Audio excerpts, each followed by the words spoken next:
Minamata Disease, a disease that must not be forgotten and remain in the history of pollution Japan. It was an unknown, unthreatening disease that attacked the citizens of Minamata. The wastewater discharged into the sea by the Chiso factory caused methyl mercury to poison the fish and in the human bodies. The citizens of Minamata, who have lived with the fishing industry, this route of infection is ironic. No one told them, don't eat this fish because it contains poison, since the fish were healthy and fresh, and looked no different than before. On the other hand, the local cats would run around like dancing and finally die after eating that fish.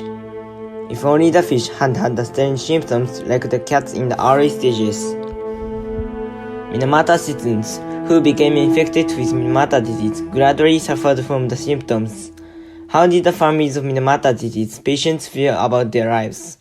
We, junior high school students from the Japanese School of Milan, made a video about the story of Rimiko Yoshinaga, who was deeply involved with Minamata disease. Rimiko Yoshinaga was born in Minamata in 1951 as a fourth child. Her grandparents were fishermen and her father worked at a factory called Chiso. When Rimiko was 3 years old, her father, a fish lover, contracted Minamata disease. The symptoms were numbness and shaky hands. At the time, it was considered a mysterious disease in Minamata. About a year later, Rimiko's father seemed to have recovered from his illness and returned to work. However, he continued to eat fish again, unaware of Minamata disease, and he contracted it again. This time, he died only 20 days after the onset of the disease. A month later, her grandfather contracted Minamata disease and was bedridden for 9 years. For 40 years, Rimiko could not speak a word about Minamata disease. Since 1956, when her grandfather started to be sick in bed and her father died, Rimiko's mother had worked fishing in the morning, building houses in the afternoon, and working in the farm in the evening. Even so, the family was very poor, and her grandfather could not even go to the hospital. In 1990, after the cause of Minamata disease became clear and sea, where Rimiko's grandfather and other fishermen lived on, was ignored, Rimiko decided to become a storyteller of Minamata disease. Before she started the activity of a storyteller, Rimiko thought the Minamata disease was an obnoxious disease.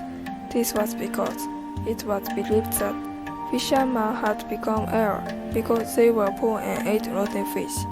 In fact, Rimiko was not very off and could not talk about her family at school.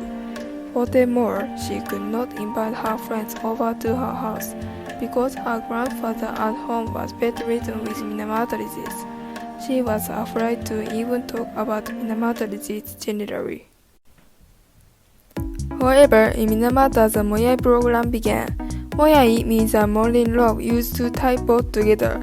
The idea was to use the morning rope to reconnect the relationship between people and nature, which have been once damaged by Minamata disease, and to face Minamata disease together, and to engage in dialogue and collaboration.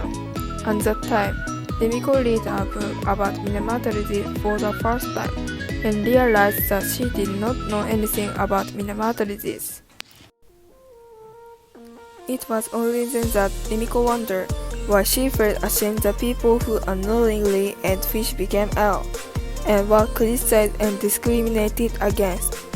She lost her family, the ocean, and other things that were important to her, and she decided to tell her family story for the first time, which is how Rimiko started telling her story. Rimiko gives more than 60 lectures a year. In her lecture, she wondered what her late father and grandfather would have wanted to tell people.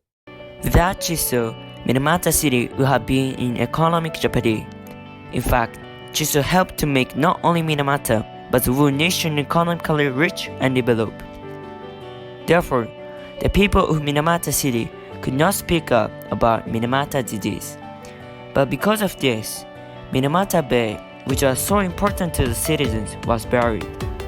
If each one of them had the courage to speak out before it was too late, Minamata Bay might not have been filled up. There must be people learning in this situation in other parts of the world as well.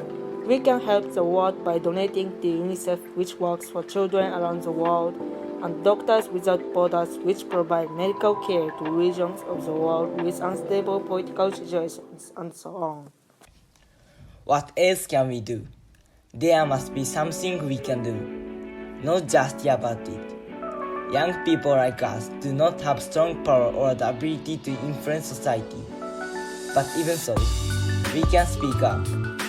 That is why we gave a presentation about Minamata disease to people in other countries and made videos like this.